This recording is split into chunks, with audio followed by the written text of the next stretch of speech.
And we continue waking up with analog. Rise and shine.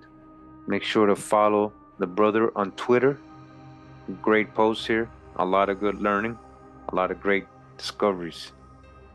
We're just talking about the first inhabitants of America. Giants in physique. Fought wild beasts in deadly combat. 25,000 and 50,000 years ago. So we're just reading the Washington Times here. This is from April 9, 1922. It says here, first inhabitants of America, giants in physique. You guys can see, we're not making this up. That's what it actually said.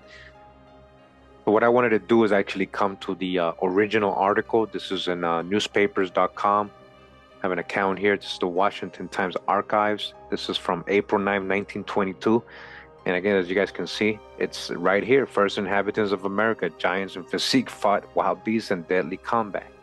It says here, weird relics show powerful humans erected pyramids. Mummies of prehistoric Aztecs found in ruins in New Mexico indicate giant men built monuments far more ancient and greater than Egypt ever produced. New light cast on remarkable race. Okay, far more ancient and greater than Egypt.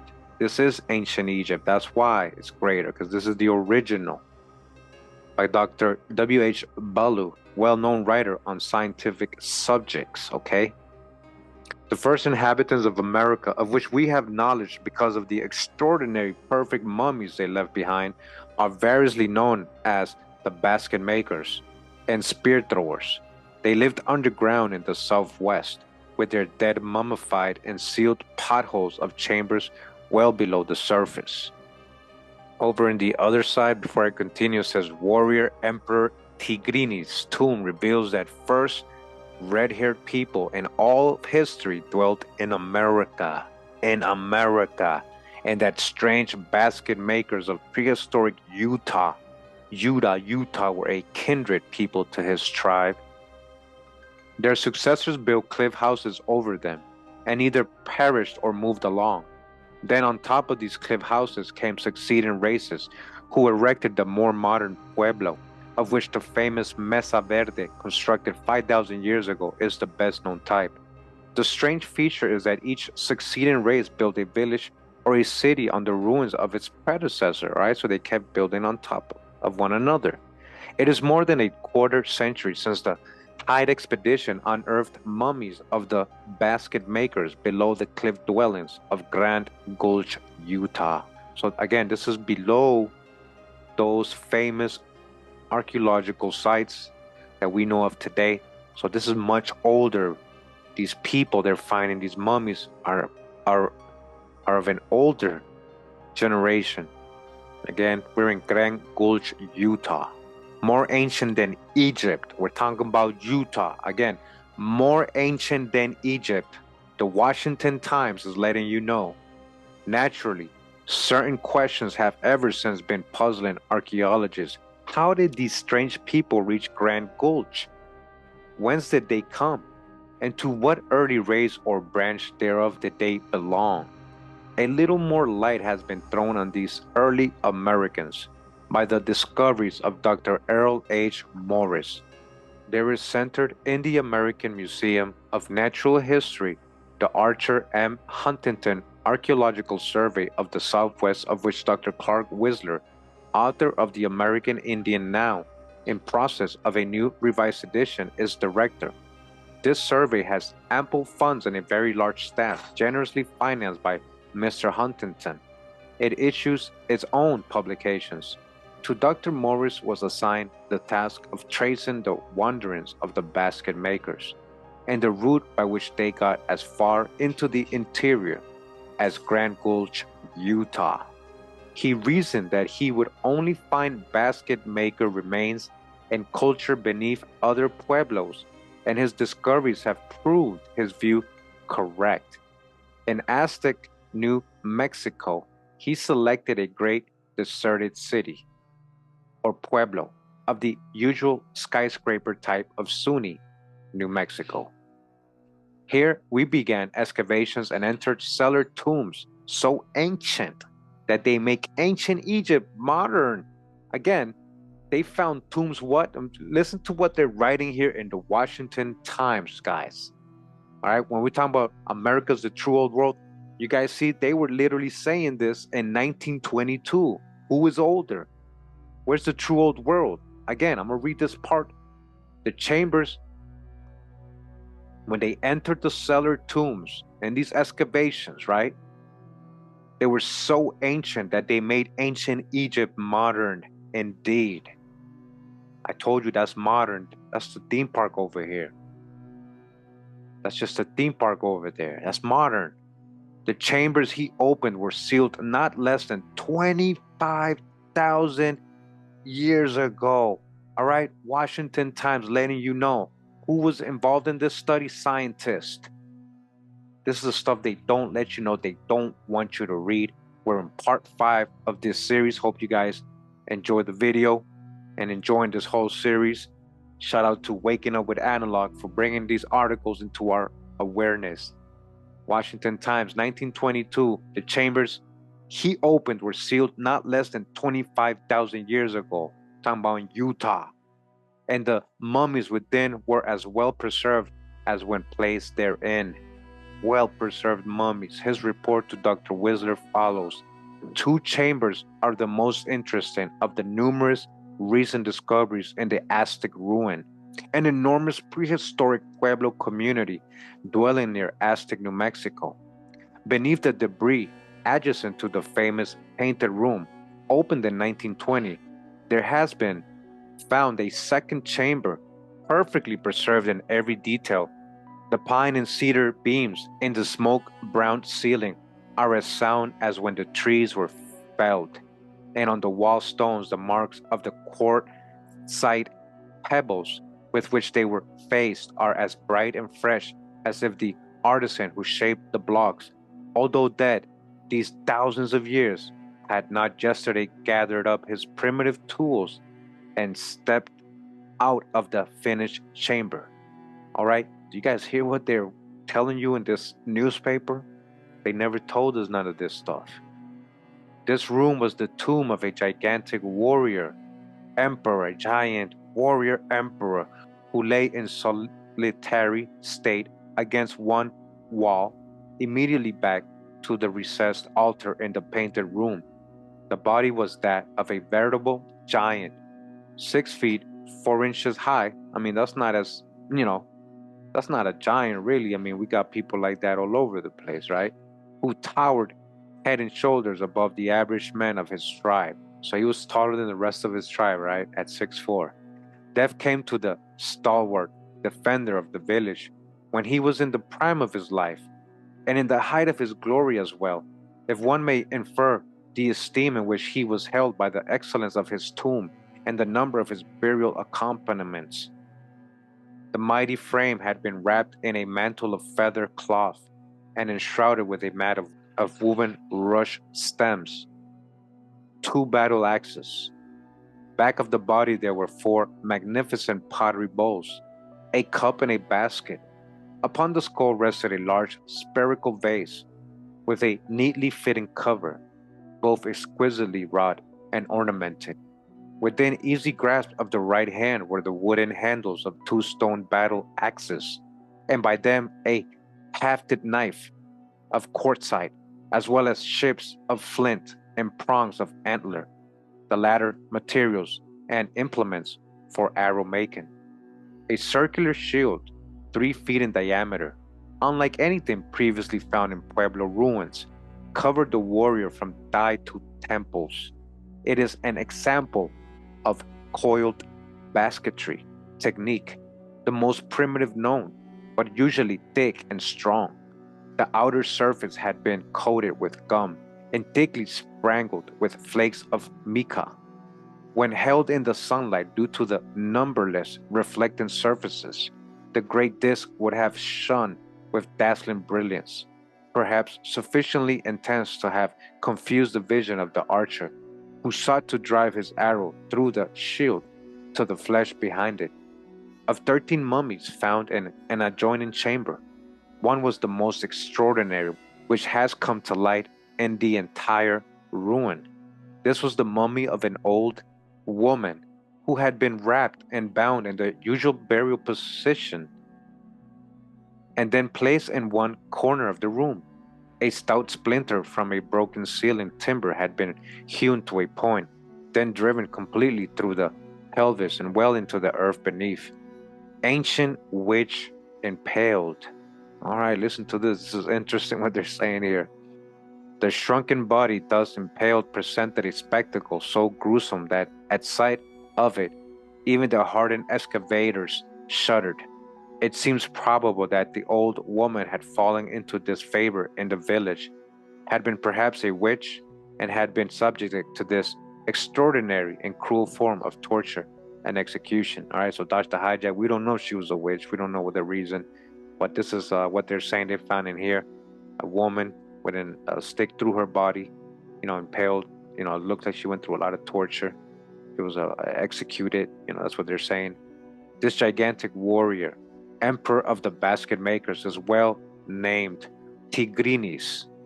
Dr. Whistler informs me that we have here the actual founders of the Aztec and Bonite culture, or the Mexica, unless later excavations prove differently. Tigrinis must stand as the first emperor of the founders of the Aztecs, whose later and wonderful structures adorn central Mexico, and a line extended toward the Yucatan, and which extended eastward on the lost continent of Atlantis. All right, extended to what? Atlantis. It is part of Atlantis. Parts of it sank, the others are still up here. Like they just said it was all connected to here. The famed Atlantis of Plato, 250,000-year-old race. The basket makers, of which the Emperor Tigrinis was a symbol, were a Titian or Titan or red-haired race. At least all their mummies so far brought to the American Museum have reddish, wavy hair. If they were the founders of the Aztecs must be assumed to have been the first Titan or Titian-haired people on Earth of which we have knowledge.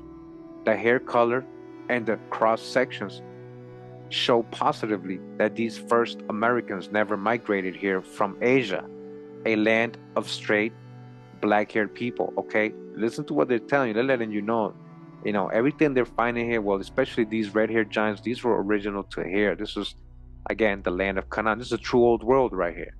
In the extreme north, we have the yellow-haired jarls of ancient history and the blonde types of today, but red hair seems to be a separate and distinct characteristic, not necessarily associated with the blonde hair. We have ample evidence that the ancient civilizations of Mexico, Yucatan, and storied Atlantis date back at least 250,000 years, according to these people. But they're letting you know that they're the same people, they're old, and they're the same people, forming the true Garden of Eden of the world, the true Garden of Eden. We're just talking about America over here on this side of the world, okay? Fossil skeletons of Florida, Rancha Brea, and the caves of California prove the contention of exceeding age of mankind along the American equatorial belt, and that they evolved here. They evolved here. They didn't come from Africa. They didn't come from anywhere else, Bering Strait. They were already here. Tigrinis was better armed than his followers in Grand Gulch, Utah. The latter had for weapons only throwing sticks, just strong enough to kill a rabbit. They were easy prey for wild beasts, and hence took to underground dwellings for safety. Tigrinis, on the contrary, was equipped with the most primitive stone battle axe of which we have knowledge, but it had to be effective against the beasts of his day. His shield was of coiled basketry or coiled matting, the very first and most primitive type of basketry and matting on earth. Spirit of unrest. We see in his people the same unrest, the same spirit of adventure and desire to pioneer into unknown regions as have characterized every race of people in all times. Those that ventured northward from Mexico all perished one after another in one cave in Grand Gulch, 250 feet down. From the top of the cliff dwellings, all right, 250 feet down, listen to this, in the cave was shown this tragedy of the venture some pioneers of 25,000 years ago. As deaths took place, the survivors mummified the bodies and placed them in potholes, which they dug in floors of their caverns. These potholes were lined with baked clay, and the mummies were placed in them singly, doubled up in a squatting position, chins at knees. The mummies was covered with beautiful feathers and sometimes with rabbit skin robes. Besides the men, women, and children were placed a simple, primitive type of arms, ornaments, clay dishes, and queer-looking toys. On top was placed a coiled matting is shaped of a modern woman's largest summer hat. The babes, having little coiled mats to rest upon, the tops of the potholes were then sealed with tamped sand and clay. Finally, this band of pioneers was reduced to one old woman, who had faithfully mummified the last survivor before her.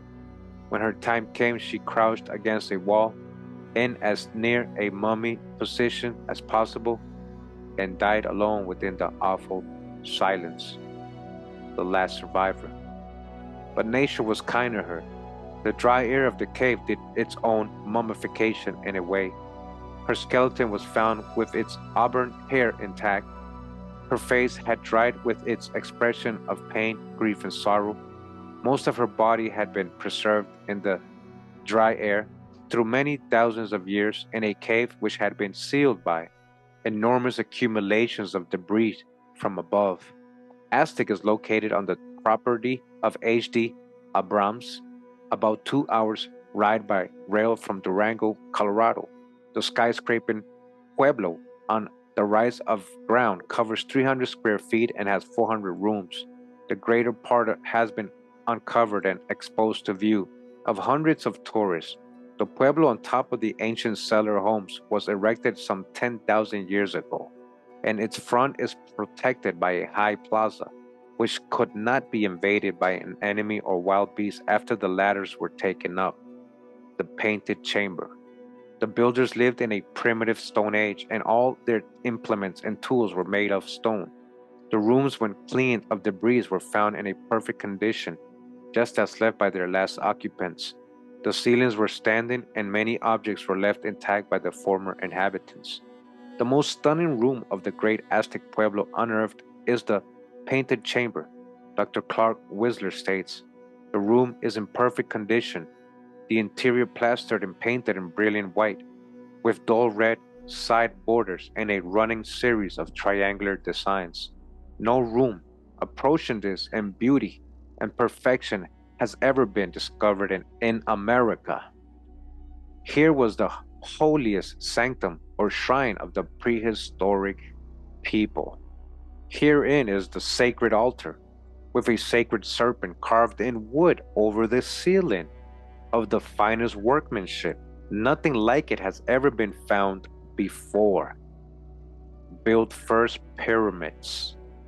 It is beneath the ruins of this magnificent pueblo that the present excavations are being made by blasting holes through the solid floors and excavating the chambers of the long prior race of basket makers. Herein the startling types of mummies are being found, described above.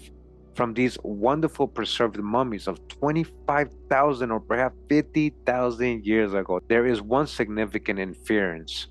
These people must have been the forefathers of the migratory race that crossed the then mainland of Atlantis and settled in Egypt. You guys hear this? These are the ancestors of the Egyptians. Truly, Egyptian primitive culture was born here.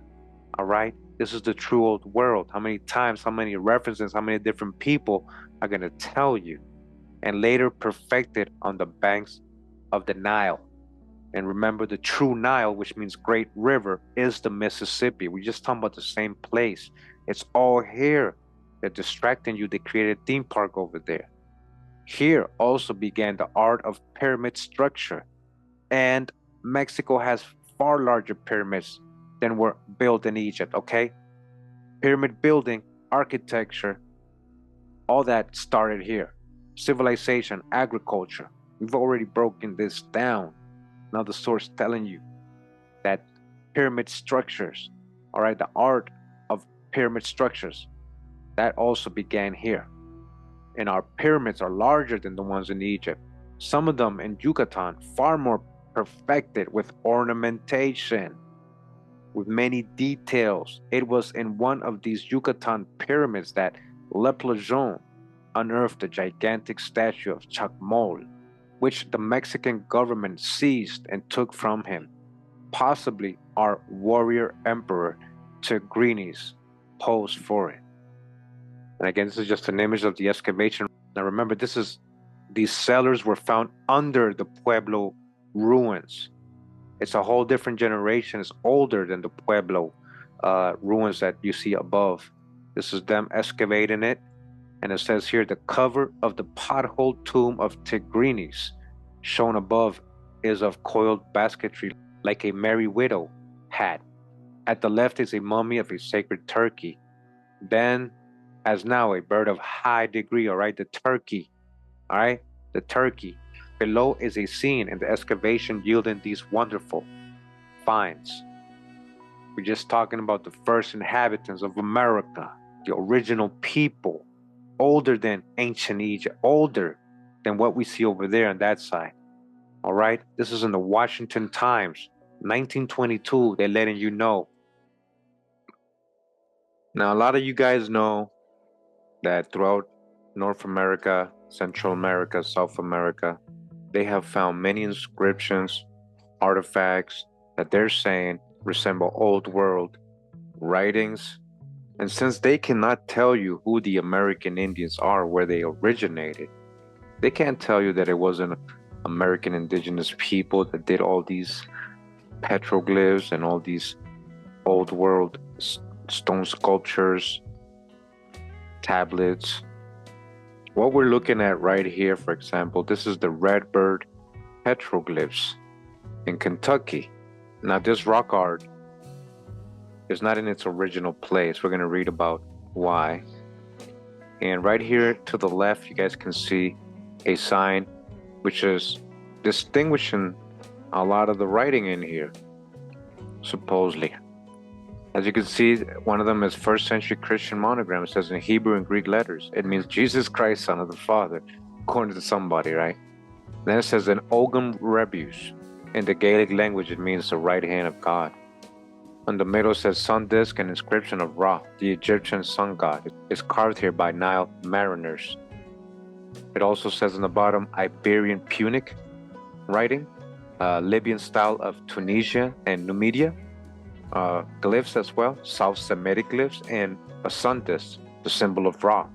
All this is found in this rock art, and there's actually more stuff in there that they're leaving out.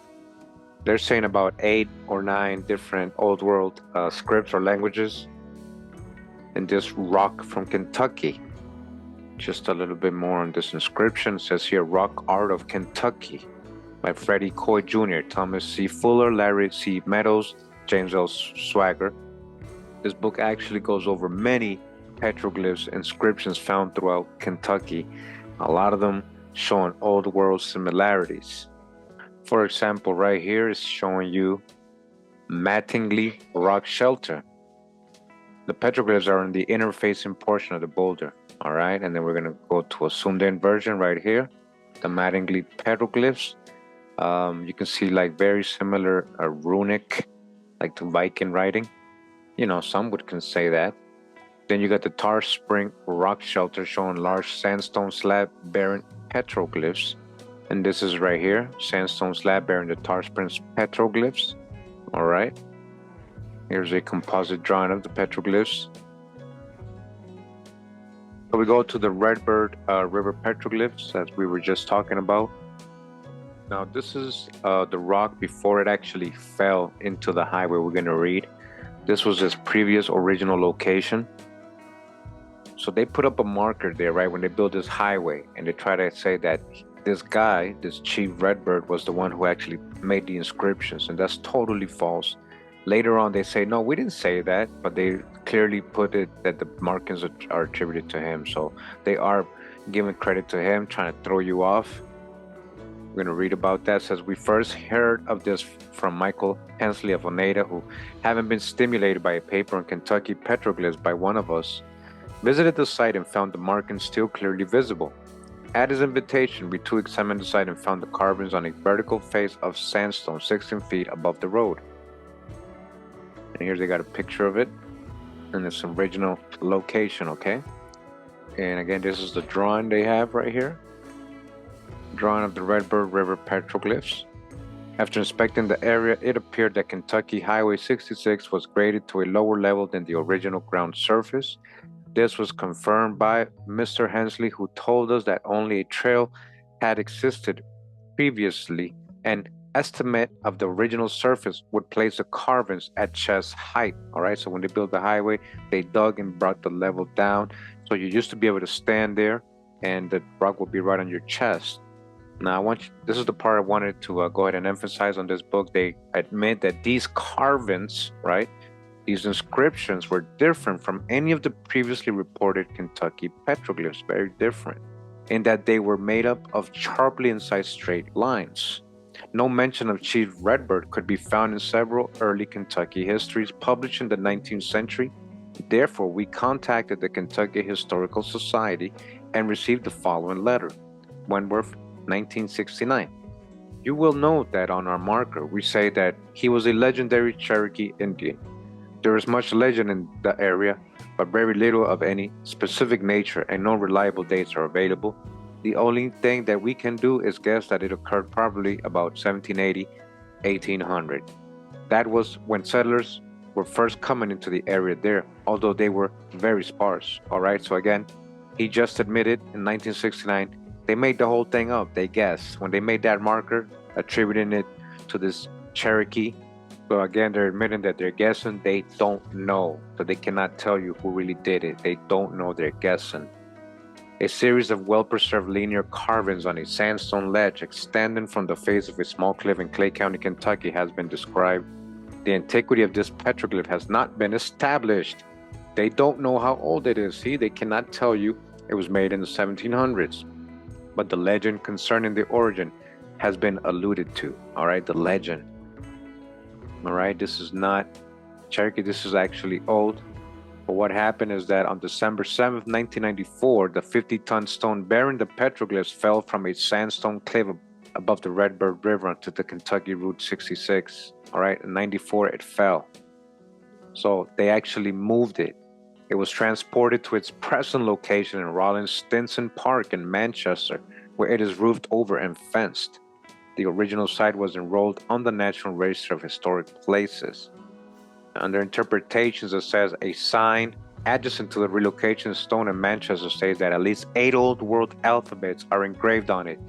These alphabets were extinct when Columbus arrived in the New World in 1492, so they didn't even have them around in Europe still. They were extinct already. That's how old these were. The alphabets are 1st century Greek and Hebrew, Old Libyan, Old Arabic, and Iberian Punic, which probably dates from the 9th century BC. Ogham, Germanic runes, and Tigrinis, Numidian, are also on this stone. And again, you could just type in Redbird petroglyphs and you guys can find it yourself. And again, this is where they have it now. After it fell onto the highway, they moved it over here. And they're preserving it because they know it's old. Continue waking up with analog.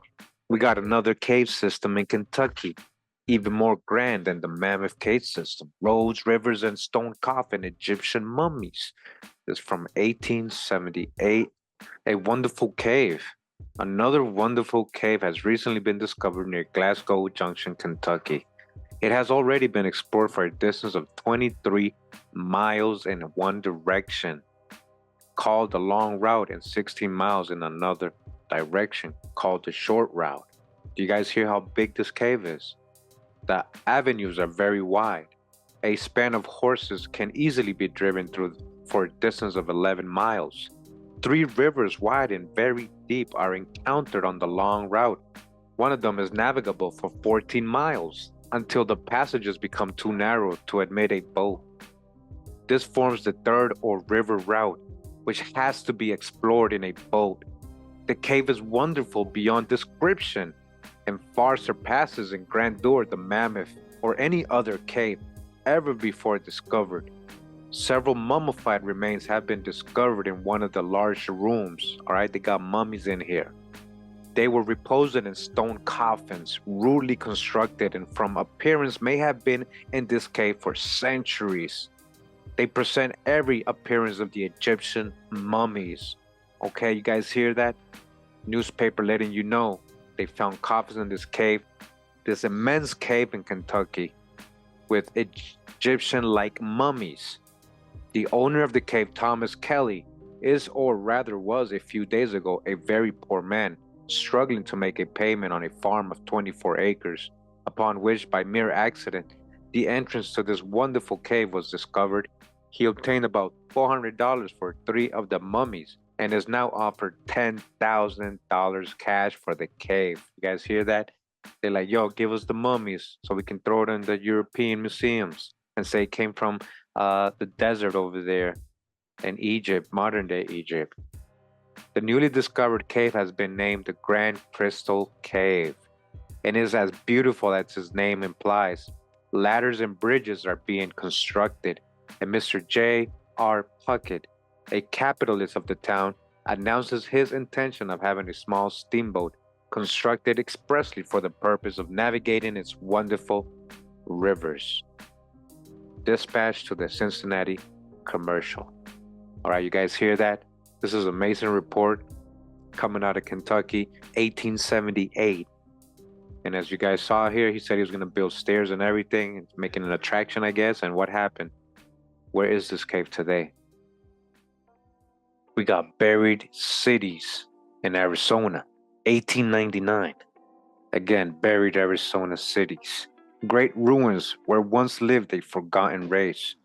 Indications that earthquakes killed many of their inhabitants and that the others fled, never to return. Artificial rivers dug with an infinite amount of labor. Phoenix, Arizona, July 31st. A petition is to be presented to Congress at its next session asking that steps be taken to protect the buried cities of a wonderful prehistoric race in southern Arizona. It is hoped that Congress will create a government reservation or park which will embrace several of the best preserved remains of large cities in the Gila Valley. The famous ruin of a prehistoric temple at Casa Grande has been successfully preserved by the creation of a government park of 4 acres. Without this protection, it would probably have been obliterated now. Many Americans familiar with the details of the unearthings of the temples at Nineveh and explorations at Babylon and Thebes have little or no knowledge concerning the remains of prehistoric communities in the west of their own country. They're talking about the United States. In the Gila and Salt River valleys of southern Arizona are relics of mysterious interest which baffle investigation, and they are being hacked to pieces and carried away piecemeal because Americans know little about them and the government does not care. You see, they're taking all these relics. A lot of the time, it's their own government, and they're bringing it over there to their museums, right? And talking about they found it in Egypt. They have been more rapidly effaced during the last dozen years than in the previous century. The ranchman and the farmer are clearing the land of prehistoric walls, again, prehistoric walls and excavations to sow wheat and alfalfa crops.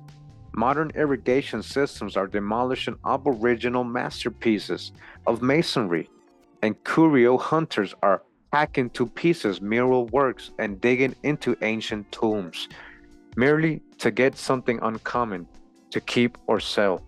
Every curio store in the Southwest has for sale great heaps of relics from Arizona's buried cities. All right, cities in plural, a lot of cities.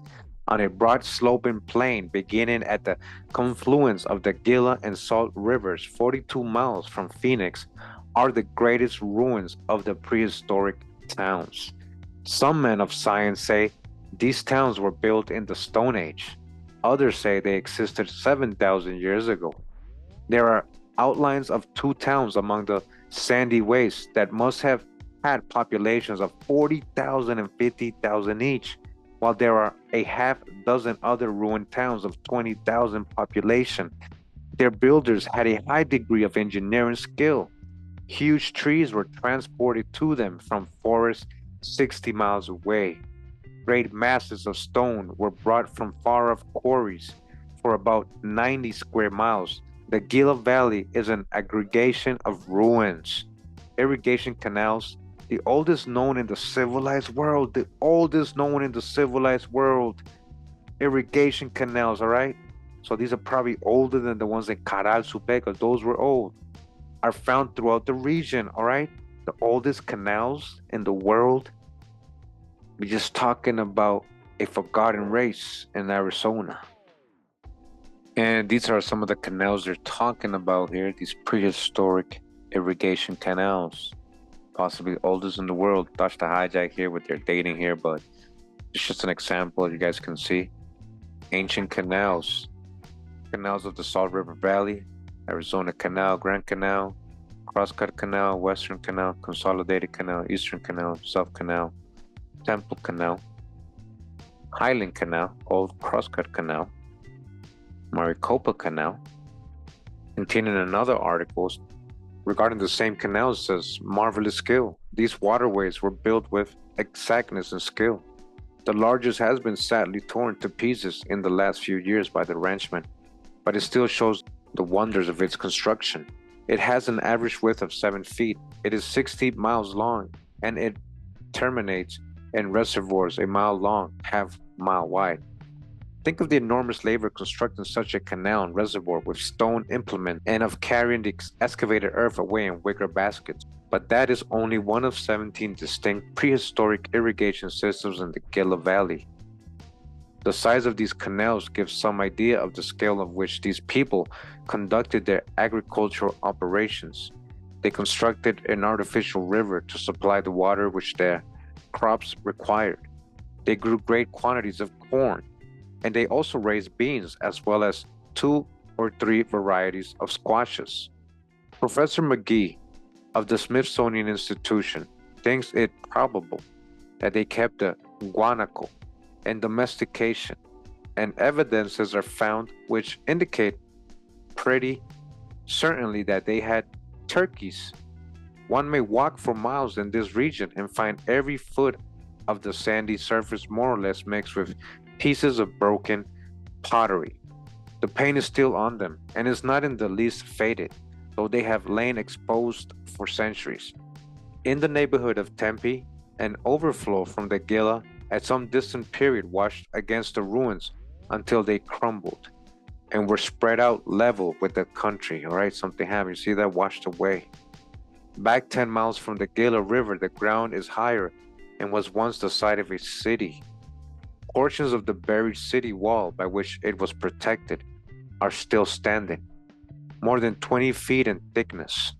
Inside are the mound-like ruins of the houses, which being less durable have crumbled. The buildings must have been very large, for in some instances the mounds are 300 feet in length by 200 in width and 20 in height. Much of the country is very little higher than the present bed of the Gila, and at one time a branch of that stream must have flowed into a basin which formed natural reservoir. There was a rise of about 10 feet at one point between the basin and the river, and the sandstone formation shows unmistakable signs of having been cut by artificial means, perhaps with the idea of assisting the entrance of the water by enlarging the passage. 5 canals lead out of the basin, all on the south and west, which confirm the belief that it was once a reservoir formed chiefly by nature and used to store water against the periods of drought. We continue right here with another edition of the Ancient American Magazine, Archaeology of the Americas Before Columbus. This is issue number 68 of their collection. We'll go one of the articles in this magazine. It says here, the Anubis Caves. Evidence of Mithraism and Celtic religion in the Oklahoma Panhandle by Carl Lieberger. The Anubis Cave site, located in the Oklahoma Panhandle, is one of the most significant examples of Old World contact in the New World before Columbus. The epigraphy and mythology inscribed in this group of caves are interwoven into an elaborate Heliolytic apparatus precisely calibrated for equinoxes.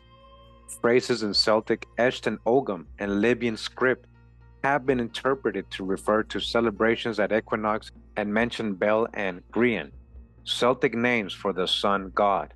Remarkably, the Anubis caves are amongst the best surviving records of the cult of Mithras, an old world religion that spanned the Persian and Roman empires. You hear that? It's the oldest surviving. So where did it originate? Gloria Farley was shown the site in 1978 by a local rancher. She then identified the dog-like figure in one of the caves as the Egyptian jackal god Anubis, hence the name Anubis Cave. All right, we already know Anubis is from America. That's the Shalot dog. Barry Feld provided translations to some of the inscriptions. Based on this translation, the presence of sun symbols, and the general orientation of the caves, it was predicted that the caves contained an equinox alignment involving light and shadow interplay. Another study reported that such alignments did, in fact, exist at the Anubis site. This work led to a more thorough treatment of the archaeoastronomy, cosmology, and mythology of the site in ancient American inscriptions. The primary source of information used in preparing this article, Scott Monahan of Denver, Colorado, produced a television documentary in 1984 and 1985 entitled History of the Rocks, which documents major features of the Anubis caves. 20 years later, he has updated the story with a new documentary entitled Old News, which includes video documentation and commentary on the Anubis caves.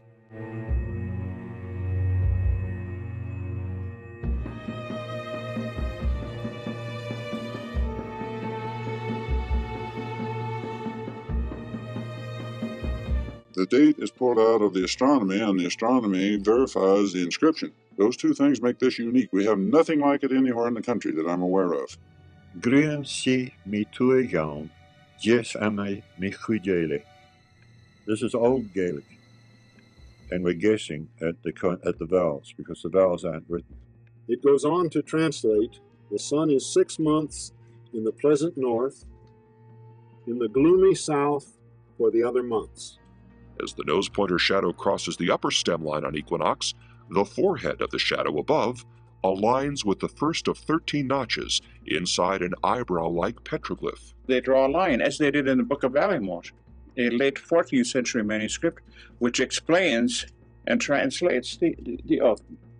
As a matter of fact, it shows different types of oath. This may be some of the most important artifacts found in our time in America. And these are artifacts. They're man-made objects left behind as a result of their cultural activity. The more we learn, the more we know that in ancient times, people traveled all over the world, and their ships were excellent. The U.S. Geological Survey came to investigate the Crack Caves archaeoastronomy. A break in the clouds on the eastern horizon allowed only a brief sunlit observation shortly after sunrise. We get more sun.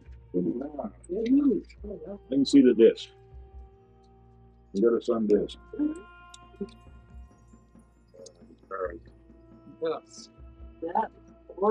We never know when we look at one of these sites for sure that what we're seeing was intended, but I think this is a fairly convincing site in terms of the interplay of the sunlight on the petroglyphs. The light being focused on that area and the petroglyphs being within that area indicates that it most likely was put there with that purpose because of the time of the year and this day being equinox. I can radiocarbon date the rock varnish, the dark coating that forms on rocks. That provides a calibration, and at the same time with the same sample, I determine the chemistry of it. Based on the lab results, Dr. Dorn dates the Triogam to 900 BC and the Noble Twins inscription to 1000 BC. The image of the two suns and the god sitting between the two suns, so the god is sitting at the point of the equinox. That's the position of Mithras. To understand ourselves, we have to understand history, and we are looking at history here. All right, you see that was a little promo of the documentary. You see this, a lot of people taking this very seriously. A lot of professors, people who actually study this stuff. Here's the Anubis inscription right here, or hieroglyphic. It says here, Philip M. Leonard has been studying the Anubis caves for over 25 years, along with William McGlone. He has co-authored dozens of papers on the subjects of ancient American inscriptions and petroglyphs.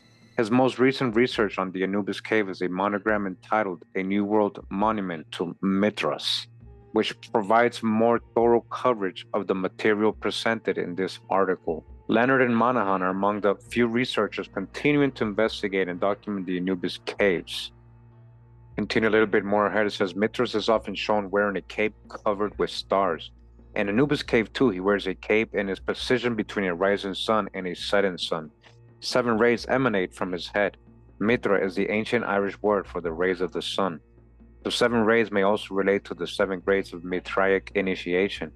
Each grade had its own set of teachings, represented by a celestial body and symbol, and each of these symbols is found on the Anubis panel.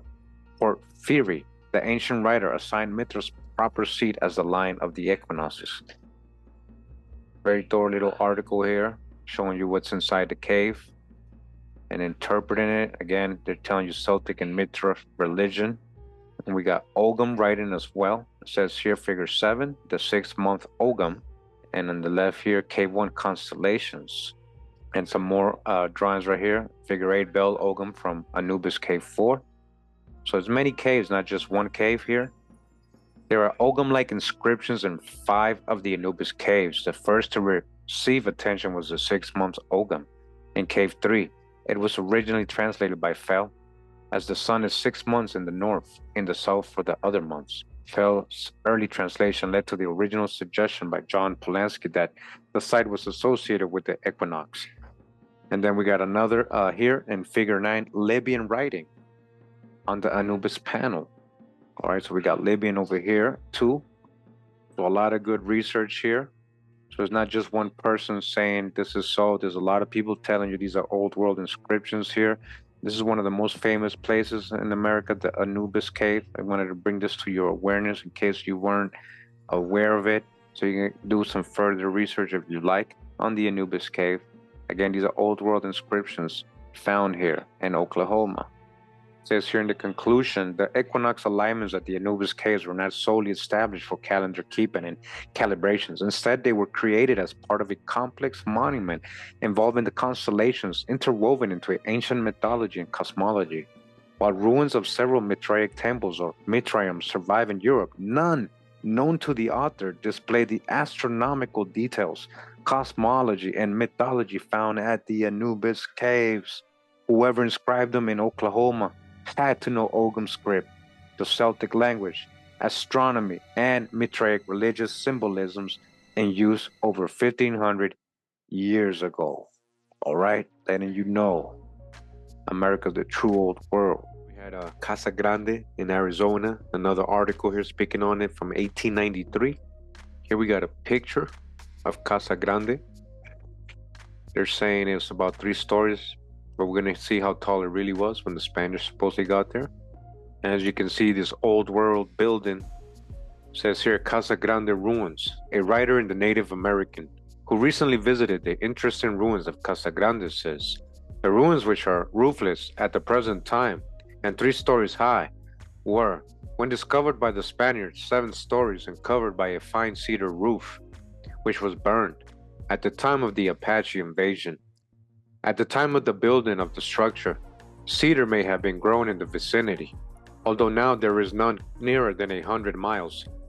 There is no doubt but that they are the ruins of a citadel, which was the center of a city containing a population of fully 500,000, that's 500,000 people. A research society sent out from Washington a few years since, and excavating found 2 drinking vessels modeled in the fashion of the Chinese rattlesnake. This raised the question whether the people who inhabited the city were not of Chinese origin. The walls were built in 4-foot cubic blocks, in the manner in which the Mexican of today uses the adovera blocks, being built and dried upon the preceding one. In the center of the citadel are 2 cells, and in the walls are loopholes. All right, loopholes. We're talking about sports. A basket, a ball going through, which indicate the nature and use of the building. There are other and lesser ruins nearby. East of the ruins is a reservoir, which had a cemented bottom, the cement still being in a state of preservation, and was connected by a canal with the Gila River 40 miles away, all right? So you see that canal connects to Casa Grande. This reservoir has cement in the bottom, so they even help, create this reservoir. You understand the sophistication, the advanced people that lived here in ancient times? Continuing out of Arizona, the southwest U.S., says here prehistoric stockyards. South of Phoenix on the Mesa are the ruined corrals or stock pens in which the animals of the inhabitants were kept. Many finds prove the purpose for which they were used. What the animals were is not so easily determined. On the slats found in ruins south of the Salt River are splendid figures of llamas. Okay, llamas. All right, in Arizona, llamas. Remember, llamas and camels did originate in North America, so it makes sense. In the ruins that have best withstood the exposure of the ages, many interesting specimens of the ceramic art have been found. Ollas of all shapes and sizes, or pots, runs containing the ashes of the dead, and jars partly filled with parched corn and beans are found in a remarkable state of preservation. It seems as if the entire city had been swept by a flood, and the earthen houses melted down, melted buildings. Listen to this: flood, mud flood, and melted down, melted buildings, melted houses. Shout out to John Levy, all right? Or shaken by an earthquake and toppled into 1,000 fragments. Something happened here, giving the inhabitants barely time to escape. Few of the skeletons that the amateur explorers have taken out show signs of mutilation or have broken bones. The people appear to have died of suffocation or some natural cause that left no mark upon the frame. In several spots where bones have been found, deeper digging has brought to light large quantities of bone dust, as fine and light as gunpowder. In one spot near Tempe, several tons of bone dust have been found recently lying in what appears to have once been a trench some 70 feet long and 2 feet deep, 9 feet below the surface of the sun-baked earth. The edges of the deposit of bone dust were broken and uneven, so that it could not mark a place of burial. The ruins, which may still be traced of the great communal or holy structure in the center of each of these larger prehistoric cities, all right? We're talking about cities, we're talking about hundreds of acres, right? We're talking about a lot of people here. We're talking about the true old world. Ancient civilizations here in Arizona are furnishing most abundant materials for research by the exploring scientists. At Los Muertos, this building is believed from the outline of ruins to have covered an acre. The Smithsonian ethnologists have reason to believe that the site of this temple is rich in buried relics. All right, you hear that? The Smithsonian is like, they got a lot of relics here. So we can guess what exactly happened to them, right? When the Smithsonian came around, they were so happy. It's like, there's a lot of relics here. They're always trying to debunk stuff and hide things. They wouldn't be so happy unless they were planning to go take them all, right? Which will reveal many facts concerning the mysterious race which lived and died there. The famous ruin, a pre-Columbian structure in Casa Grande, also in the Gila Valley, gives one an idea of what these communal structures may have been. The Casa Grande ruin was very much as it is now, when Coronado and his conquistadores marched into Arizona from Mexico in 1540. It is composed of huge blocks of earth, averaging 4 feet long and 2 feet thick. The blocks were no doubt made on the spot and so well constructed that they have resisted perhaps 3,000 years of wear and tear. 3,000-year-old site in Arizona from the elements, earthquakes, and the hackings by curious seekers. All right, Arizona. Just talking about a so-called forgotten race or buried cities here. So it's here, 7 buried cities. 7 buried cities. The expedition that worked during the winters of 1896, 97, and 98 under the patronage of Mr.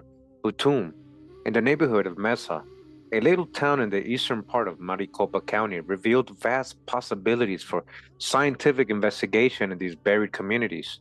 The site of the investigations was what is known as the Mesa Grande, or Big Upland, between the 2 principal rivers in southern Arizona, the Gila and the Salt, whose combined current finds vent in the Rio Colorado at Yuma. one of the 7 buried cities. There is known as Las Acequias. It covers an area nearly 2.5 miles square and probably once had about 25,000 people. Exploration shows that the great artificial canals, all right, here we go again, great artificial canals, which were its arteries of commerce and agriculture, were elaborately terraced. All right, and remember, wherever you got agriculture, you got civilization. So they're talking about these artificial canals. These great artificial canals were elaborately terraced. They didn't just dig some waterway. They had terraces on these canals. Millions of cobblestones were used to retain the canal banks. An army of thousands of men and women must have spent months, perhaps years, in carrying loads of stones and wicker baskets on their backs from the distant places to the banks. The largest canal leading to Las Acequias consisted of a central ditch, 5 feet in width at the bottom and broadening above to 30 feet. It was 14 feet deep. It was 24 miles long.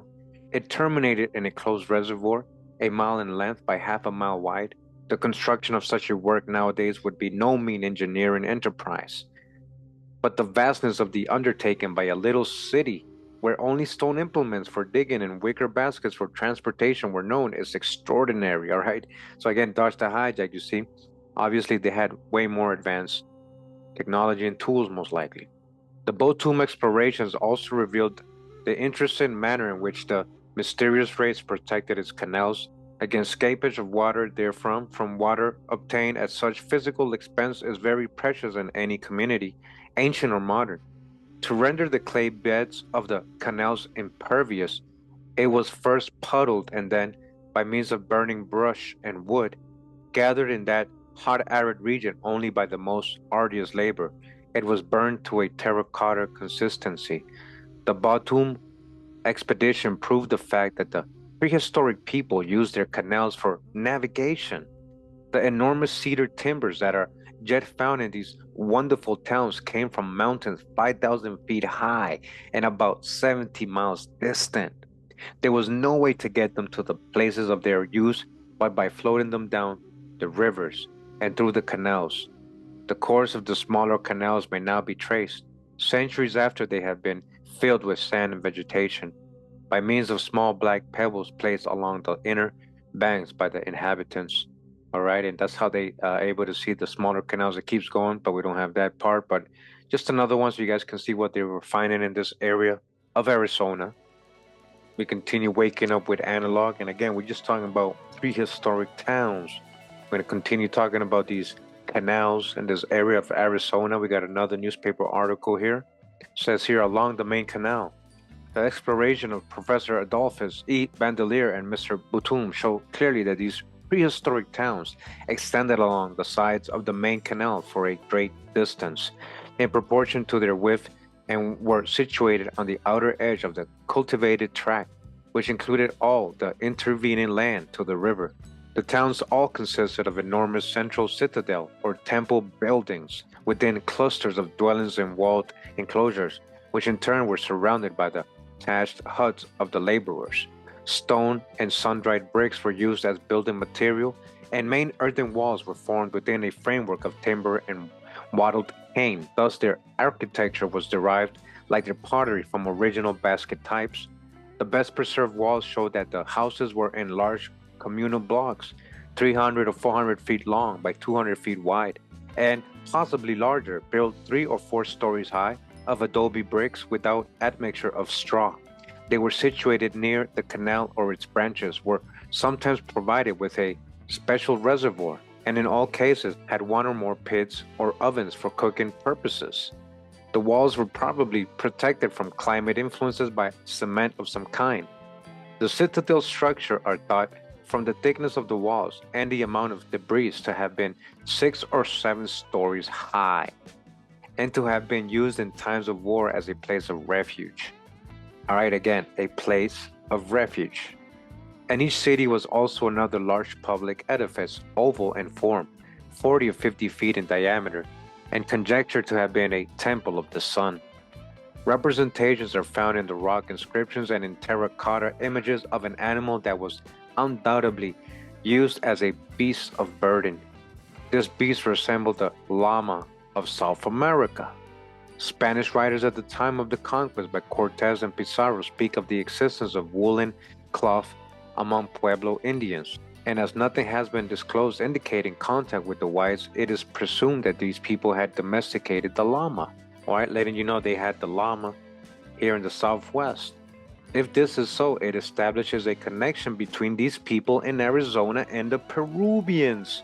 It also proves that either these prehistoric Arizona people were of great antiquity, or else there existed an animal of the llama species in North America much later than is supposed by natural historians. The 27 skeletons that the Batum expedition secured and the hundreds of others that curio dealers and museum men have dug up show that the peoples were small in stature and that their skulls were brachycephalous or broader across than lengthwise, like those of the Sunnis, Aztecs, and Peruvians. Some of the skulls have a little extra bone in the back part of the head, a peculiarity of the Incas and known as the Inca bone. This fact indicates a close relationship between the mysterious race in Arizona and the civilization of South America. I'm going to read from this magazine real quick. It's the Ancient American, Archaeology of the Americas Before Columbus. We're in volume 8, number 54, all right, issue 54. And we're reading this article, Connecticut's 5th Century Church. In the stillness of Cacapons State Forest, southern Connecticut, near the town of Guilford, masterfully carved from solid rock, stands North America's oldest Christian church. Recent epigraphic evidence found here suggests that it is 1,500 years old and linked to a voyage of Christian Byzantine monks who fled from North Africa during the 5th century in the wake of the Vandal invasions. Greek and North African inscriptions, Greek copio patterns in the form of chrismons, monograms of Christ, baptismal fonts, a cathedral or throne, candelabras, and an altar have been found at the site. These items indicate that it was a place of worship, an early Christian church. The artifacts are illuminated by Libyan Arabic texts found at Figu Haj Minmon, a remote oasis in eastern Morocco in 1926. They tell of a voyage undertaken by North African Christian monks sailing toward the setting sun to Ask Shamal, the northern land, suggestive of North America. A diffusionist scholar, Frederick J. Pohl, who studied the Figuic inscription during the 1960s, placed the monks' arrival in North America at about 480 AD. All right, so you hear what they're saying? They're saying that what they're finding here in Connecticut, these relics of writing, matches with the story of somebody leaving North Africa, people who would have known that writing. What if they got it in reverse? What if they learned that here and took it to North Africa? This image right here, real quick, it says main altar with Greek Doric style plinth. To the left is fish-shaped cupule holes pattern. Both hold candles for ceremonies. And then this one says flame-shaped baptismal font representing the Holy Spirit. Here the elderly were baptized by pouring water over their heads. So how do they know it's representing the Holy Spirit, right? They add in their little Christian hijack here. Here we got another image. It says here, overflowing fountain, sculpture containing fishes. The fishes are the newly baptized Christians swimming in the waters of eternal life. So this is their interpretation of what they're finding here. This is what they're saying, a map of early Christian church site in Connecticut. And again, they're saying they're finding all these symbols, Christian symbols, and that whole Greek Christian New Testament period, right? And again, this is what they're saying they're finding here. The capsule pattern in the shape of a fish. There's many articles on this, Byzantine church or stonemason doodling. So here's a picture of it in color. These are the ruins. So there's a lot of, in New England, a lot of stone ruins, megalithic ruins, you know, what appears to be what they would call Celtic, Druid, Viking. There's something else from the site, as you guys can see. They're saying they used to baptize people in this. The Byzantines beat the Vikings to America by 500 years, by John Gallagher. So a main altar with Greek Doric style plinth. All right, so this is what they're finding in Connecticut, guys. So there's a lot of articles written. Of course, they don't teach you about this stuff, and they keep it hidden. A handful of dust, Wyoming, 1891. Remains of a prehistoric king, a monarch of an unknown age. Prehistoric race unearthed, again in Arizona.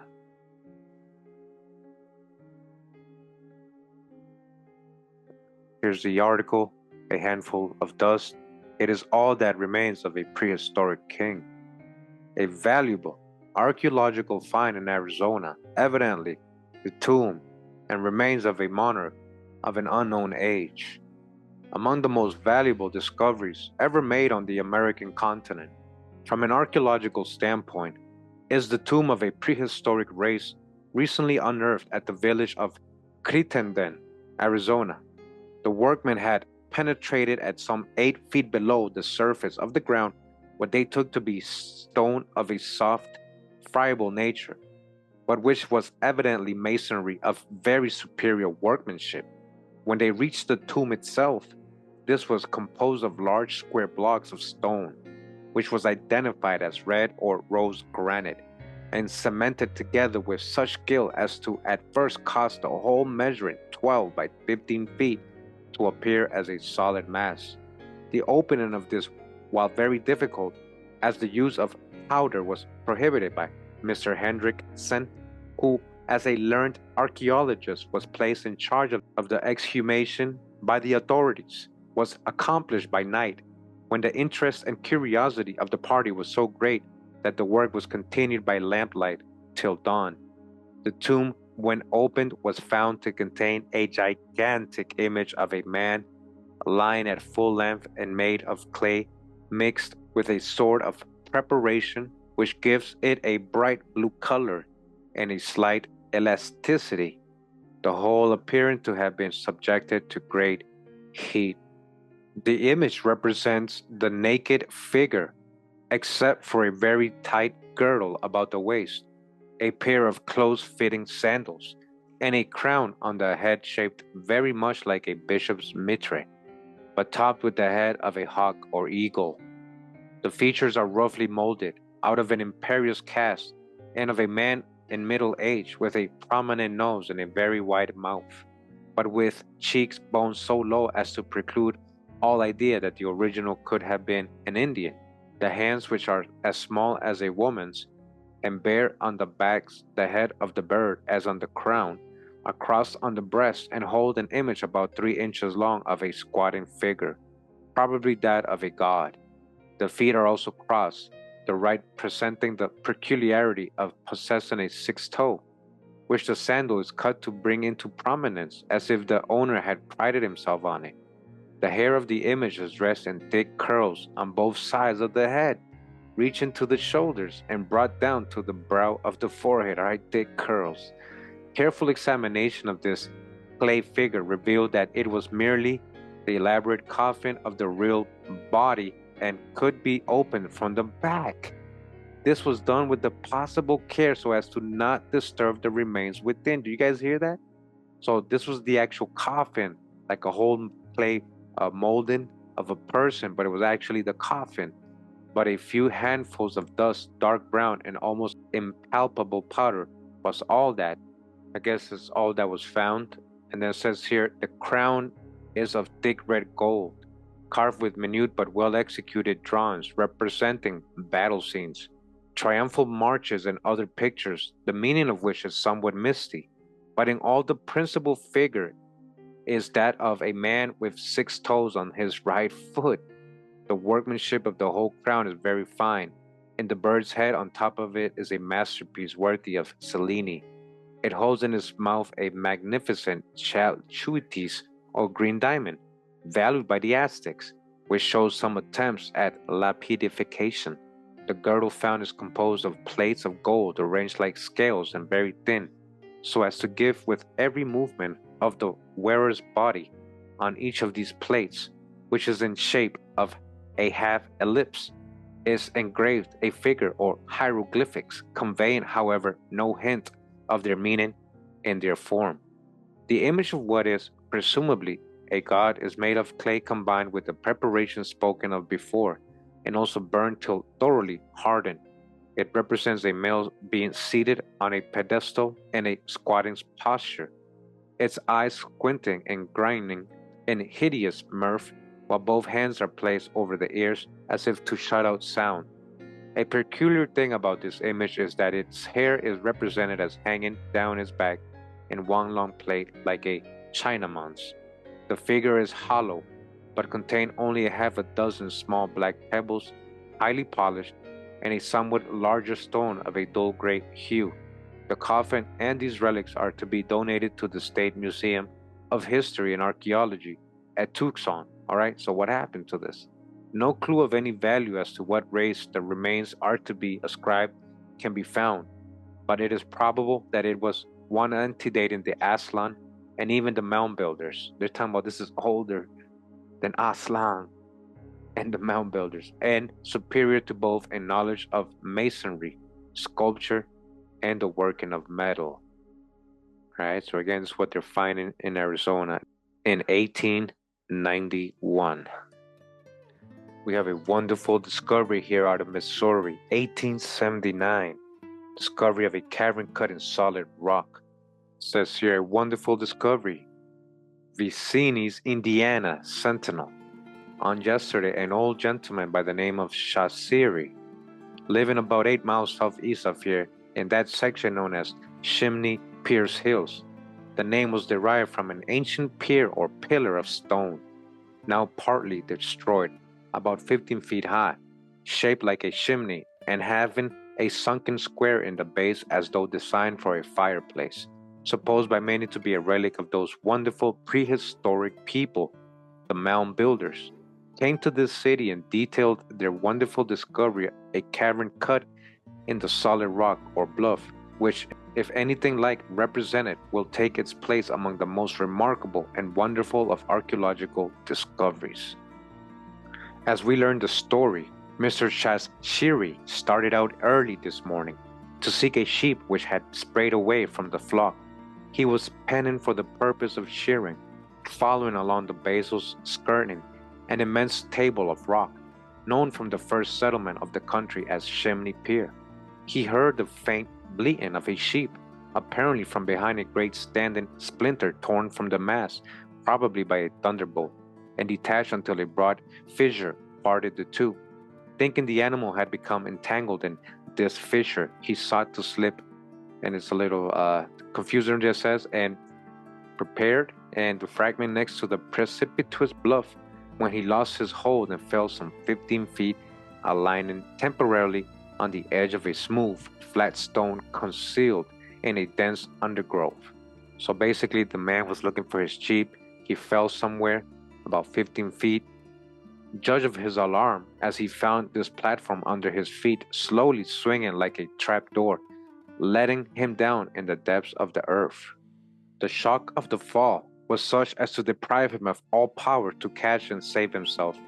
In a few seconds he found himself in a vestibule cut out of the solid rock, and the walls of which were adorned with most vividly colored drawings of men and animals. The ceiling, which was dome-shaped and about 11 feet above the floor, was adorned with the figure of a giant-sized man, placing faggots in a figure designed to represent the sun. All right, this is what he's finding when he fell in this kind of cave, I guess, 15 feet below. This is what he's finding here. This is what he's reporting. The sides bore in black and brown colors. Delineations of animals, he says, he never saw, even pictured huge tusked and trunked beasts like elephants. All right, there was even elephants drawn on the walls, with masses of shaggy hair falling about their heads and shoulders. Great cats, he says, striped like tigers, and with tusks hanging over their lips like walruses. In the midst of this throng of wild beasts, upon a yellow background, is delineated the form of a man seated in some kind of a vehicle, much like, from Mr. Shashiri's description, an ancient Roman chariot.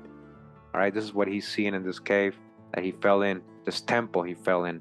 The whole of these chariot paintings bear inscriptions which, of course, Mr. Shashiri could not read.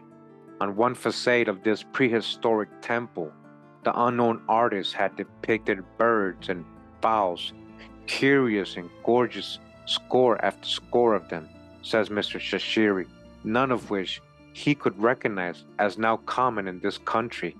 The colors he describes as peculiarly and charmingly bright. The surrounding country is rich with relics of this curious and unknown race, and throughout the country are many evidences of the advanced condition of civilization they had attained, all right? Again, this is what they're finding here. And again, this was in Missouri, 1879, Missouri. A wonderful discovery. 2,000 years ago. Findings of implements and fossils of early man in pre-glacial rock layers were cited by scientists of the last century, 1800s, not only in the gold-bearing layers of California, but around the world. Around the world. But before leaving the United States for other fossil sites, it would be good to recall the so-called Nampa image. All right, you guys, this is very interesting. This part right here, the Nampa image. I know a lot of you probably already know, have heard about it. It's one of those out-of-place objects that they want to just say it's fake, but they can't really prove it. We're going to talk about it. Again, it says the so-called Nampa image found at Nampa, Idaho in 1889. Holmes is a very respected scholar at that time, says reported that this minute clay figure is said to have been brought up by an artesian well sand pump from late tertiary or early quaternary age. Lane's 1893, page 385, more lengthy report says that the image was brought up from an artesian well, which had a lava cap 15 feet thick and about 200 feet of quicksand and clays. Put some music on. Yeah. Where we gonna go? That's the name of the song. Where we gonna go from here on? Yeah. Where we gonna go now? Yeah. This is the Nampa. The little Nampa clay figure. All right, this is very controversial clay figure.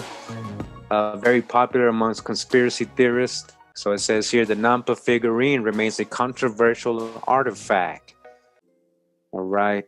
We're looking at the, again, Nampa clay figure.